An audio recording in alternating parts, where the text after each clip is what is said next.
Hello, ladies and gentlemen. We are gathered here together to unite Miss Religious and Mr. Science in holy matrimony. Yes, here's a book that I think the Lord wants you to read. This is for Christians and for atheists. The Creator, and the Cosmos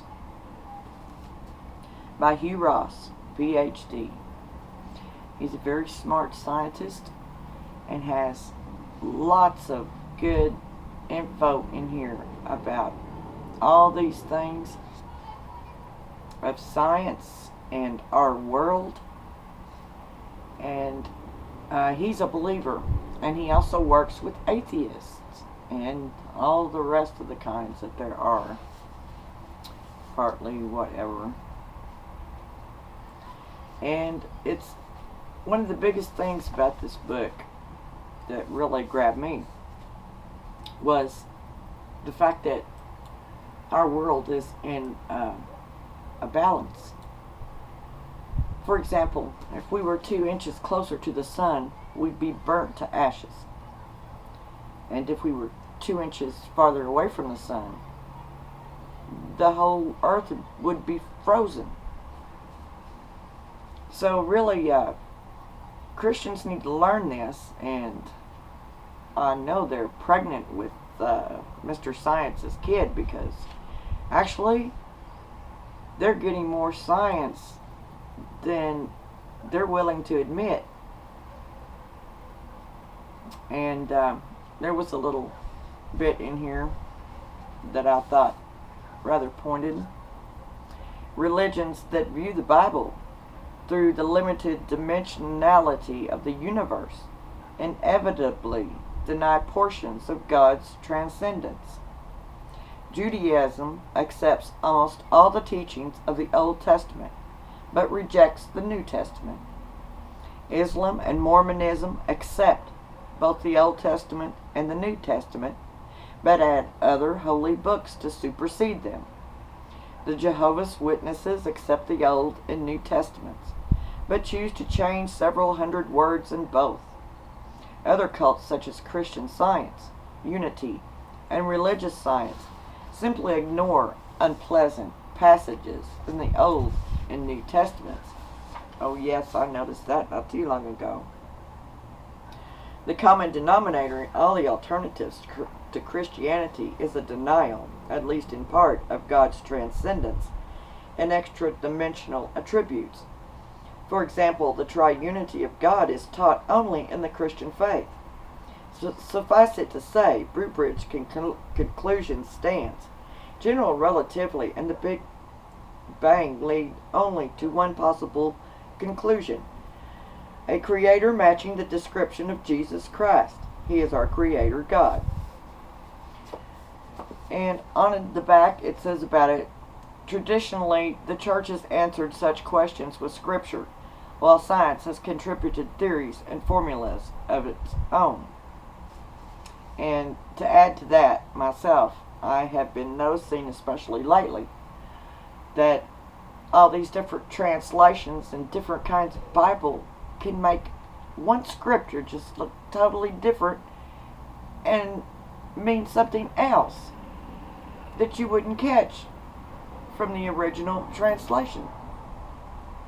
So we need to start paying attention to details like this. The devil's in the details, pretty much. When he wants to break everybody apart and can get you one by one. Okay. Torn between a deep respect for church doctrines and an intellectual need for answers that support what their senses are telling them, many Christians have avoided such discussions altogether. Actually, the two sides are no longer that far apart. In The Creator and the Cosmos, astronomer Hugh explains how recent scientific measurements of the universe have clearly pointed to the existence of God. Whether you're looking for scientific support for your faith or new reasons to believe, The Creator and the Cosmos will enable you to see the Creator for yourself. And he did a lot of things. He has a lot on his resume. He's really good at this. And don't you Christians tell me you don't have anything to do with science. Oh, read this book.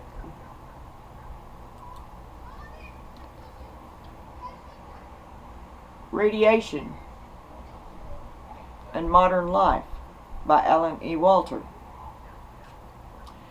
This introduction was written by Madame Curie's granddaughter, Dr. Helene Langevin Joliot. And I tell you, after seeing all they've been doing with this nuclear radiation and stuff, she must be turning in her grave to think that they're just wildly spreading it here and there and everywhere. And if you read this book, you're going to find out where all it is in our nation today. And we have some mad scientists working for NASA, and God knows where else in the government. They've been doing tests and experiments on monkeys to mutate them to live with carbon dioxide or on it. And I believe they're looking for a way to mutate human beings. And how do we know they aren't already doing that? When NASA was a part of the plutonium project, where they injected so many of our people without their permission for it, and killed a lot of our people with cancers from it. This stuff is being put in our food, all over our foods, and some of the things that he talks about in here is thriving in radiation. What is it?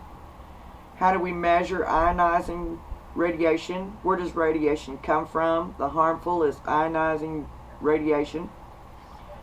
And harnessing radiation. And agriculture, higher crop production. It starts out in the field where they plant seeds. And they're putting that stuff in the ground on the seeds as it grows. Higher crop production, improving animal production. They're putting it in our animals. And this is even before they radiate it, after they butcher it to send it to the market. Controlling insect pests. Oh, they can kill them pests, they admit with that. Food processing. Medicine. And here we get all of these x-rays and all kinds of little tests and sterilizing medical equipment and new drug testing, diagnostic techniques, therapeutic approach, and electricity, and that's going to be really big. This nuclear reactors and things, it takes huge amounts of water.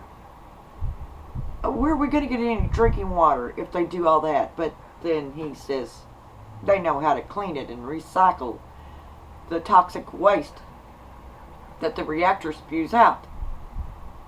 And then they clean it, take it out, and then I let the rest spew down there. Hey, I'm telling you, I've known electricians. And as good as many of them are and how to avoid danger, they know very little about how electricity works. And still don't. And it's been around quite a while. Here they talk about modern industry, process control, plant diagnostics, material development.